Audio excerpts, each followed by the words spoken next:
Для подъема одного и того же груза на одну и ту же высоту в качестве рычага можно использовать стальной стержень 1 или такого же диаметра и длины, как стержень и стальную трубу 2. Одинаково ли в этих случаях будет КПД рычагу? Ответ обоснуйте. В данном случае здесь наверняка предусматривается о том, что и стержень, и труба будет иметь какой-то вес. Поэтому от идеального случая здесь есть очень серьезные отличия. Потому что в идеальном случае обычно говорят, что весом рычага или стержня пренебречь. В данном случае это дело не указано, а именно акцентировано, что есть стальной стержень, есть труба. Поэтому указано о том, что они имеют какой-то вес. В данном случае, если бы они веса не имели, тогда и разговоров не было. Почему? Потому что в этом случае цен полезного действия при идеальных рычагах в данном случае будет равен 100%, а так нам нужно просто определить, какой из них здесь будет больше, какой меньше. Первый взгляд можно сказать о том, что вес стержня в данном случае будет иногда помогать поднимать этот груз. По идее, казалось бы, вот этой картинке цен полезного действия будет лучше. А здесь получается так, что кроме того, что надо поднимать груз, надо еще и поднимать вес непосредственно самого стержня. Поэтому тут, естественно, коэффициент полезного действия должен быть меньше. Но поскольку задача дана просто так, без всяких данных, без конкретных значений, величин, весов, длин и так далее, у нас есть просто такая возможность самому дать непосредственные какие-то данные для того, чтобы оценить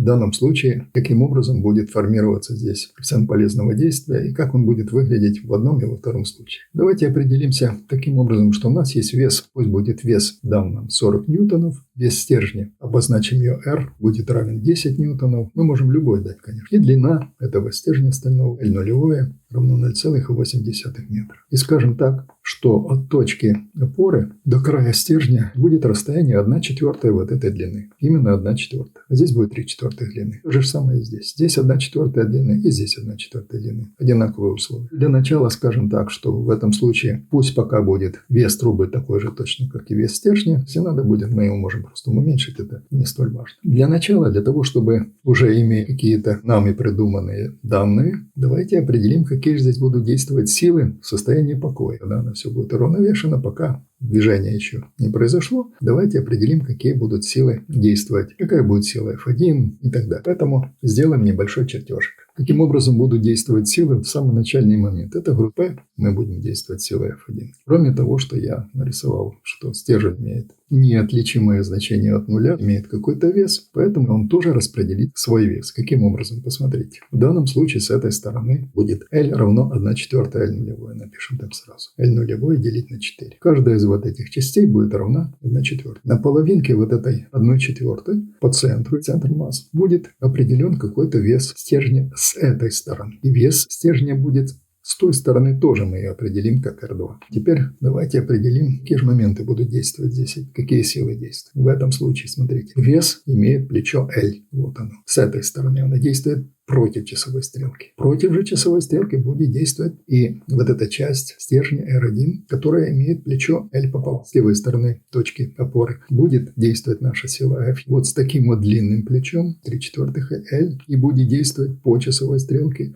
вес самого стержня именно этой части. Обозначим ее R2. Давайте определим, что собой будет представлять R1 и R2. R1 будет равна 1/4 части всего веса. R всего стержня, деленный на 4. А R2 оставшийся, конечно, будет равен 3/4 части R. В сумме идут они значения R. Теперь давайте посмотрим, какие действуют моменты с этой стороны. Запишем. Момент силы P. P умножить на L. Прибавить. В эту же сторону действует. Момент силы R1. На что действует? Его плечо какое? Вот это плечо. Вот. L пополам. Умножить на L делить пополам. Равно. С этой стороны какие моменты действуют по часовой стрелке? Момент силы R2. Пишем R2 на плечо. А плечо вот посередине берем вот это значение. Это 3/4 L. Это 3 части. Значит, 3 части L. 3/2 L. Плечо. И плюс момент силы F1.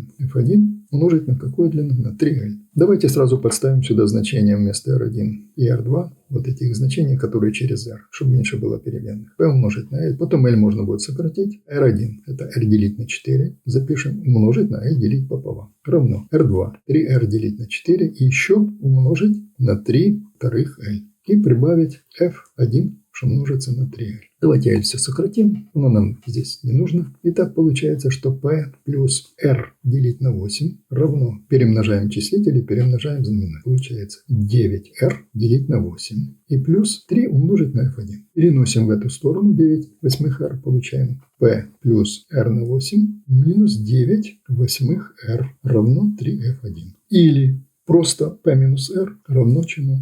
3F1. Мы получили вот такое соотношение сил. Подставим сюда нами придуманных данных, в данном случае сила F1. Итак, подставляем вместо P, получаем 40 ньютонов минус 10 ньютонов равно 3F1. Итого получается F1 равно 10 ньютонов. В данном случае получается, что F1 равно 10 ньютонов, а вес равен 40 ньютонов. Если в идеальном случае, так нужно было бы тогда 1 к 3 сделать. Она должна была бы быть больше, но она меньше благодаря тому, что существуют еще, естественно, веса непосредственно самого стержня. Теперь еще давайте посмотрим, каким образом, если мы начнем двигать, что у нас произойдет. Небольшой чертеж. Вот мы немножко сдвинули угол одинаковый. Треугольники эти два будут удобные треугольники. В данном случае вот здесь получается вес. Мы его подняли на высоту, пусть будет 0,1 метра. Если мы подняли его на высоту 0,1 метра, значит эта часть в 3 раза больше, согласно подобных треугольников, она опустилась на 0,3 метра. Сила F1 ушла 0,3 метра, а вес поднялся на 0,1 метра. Вес приобрел соответствующую энергию. Давайте посчитаем, чему будет равна энергия веса.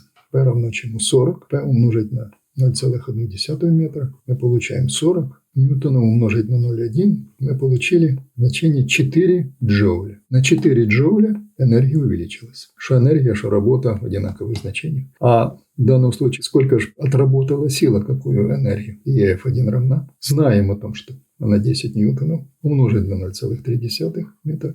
Мы получили, что 3 джоуля. Смотрите, полезная работа получилась. Если мы будем использовать только нашу одну силу по отношению к выполненной работе, так получается, что мы вроде бы как выполнили 3 джоуля, а получили 4 джоуля. Коэффициент полезного действия оказался больше 100. Такого же не бывает. Значит, мы не все учли. А что мы не учли? А мы не учли следующие обстоятельства. То, что эта часть стержня опустилась в какую-то высоту. На какую она высоту опустилась? Если это на 0,3 метра опустилась, значит, она на 0,15 метра опустилась. А эта часть стержня поднялась на 0,05 метра. Вот это R1, R2. Если R1 нам препятствует для того, чтобы мы поднимали вес, так R2 нам наоборот помогает. Мы, оказывается, не все учли. Это не идеальный случай, поэтому надо это все учитывать. Давайте посчитаем, что же у нас тогда в результате получается. Полезная работа, которую мы выполнили, это 4 джоуля. А сколько же тут разных работ задействовано для того, чтобы выполнилась полезная работа? Давайте посчитаем, чему равна работа вот этой силы, чему равна работа этой силы. Запишем так.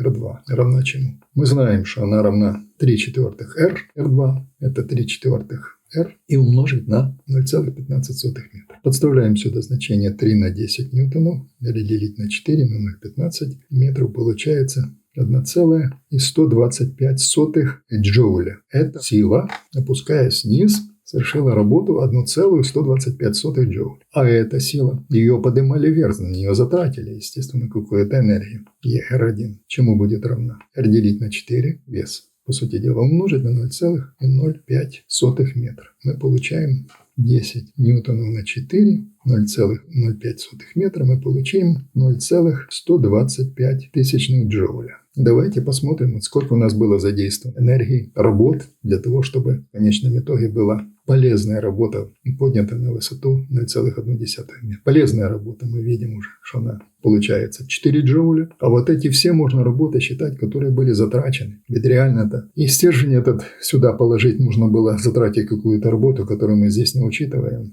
Он же не просто так по волшебному слову сюда лег. Имеет какой-то вес, он же не идеальное его состояние. Можно посчитать вот эти все энергии вместе. Энергия силы F1 плюс энергия, которую затратила вот эта часть стержня, которая опускалась вниз, плюс энергия R2. И плюс еще надо учитывать ту энергию, которую мы это затратили для того, чтобы поднять вот этот кусочек стержня. Это что же затраченная работа, которую нужно учитывать. R1 получается 1,125, 0,125 и плюс 3 джоуля. Получаем это 3 джоуля. Вот так. Плюс 1,125 джоулей и плюс 0,125 джоулей. Что мы получили? Получили, что всю затраченную работу, 4,25 джоуля. Это я еще не учитывая ту работу, которую нужно этот стержень все-таки положить сюда, завести его для того, чтобы... Это тоже энергия, которая здесь не учитывается. Но в любом случае тогда коэффициент полезного действия, даже в этом случае сколько получается? Мы делим полезную работу, 4 джоуля, делим на затраченную работу, и мы получаем коэффициент где-то приблизительно 0,94%.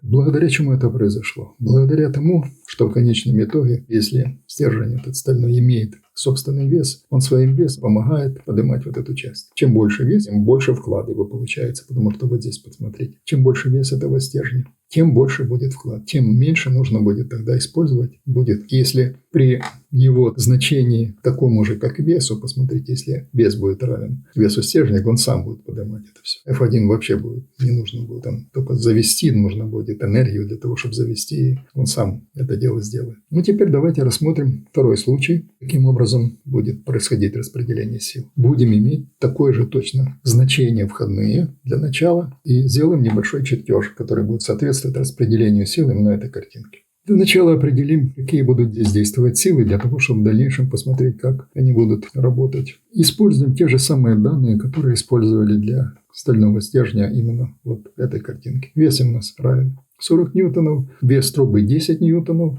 Потом мы можем скорректировать, если нужно будет. Длина 0,8 метра. В таком случае давайте посмотрим, каким образом здесь будет действовать сила. Для того, чтобы определить, какая будет сила F2, определим правила моментов. Моменты сил, которые действуют по часовой стрелке, равна сумма моментов сил, которые против часовой стрелки. По часовой стрелке действует в данном случае это вес самой трубы. Против часовой стрелки действует сила, которую мы будем прилагать. Итак, момент силы веса нашего. P относительно, вот у него получается плечо умножить на L.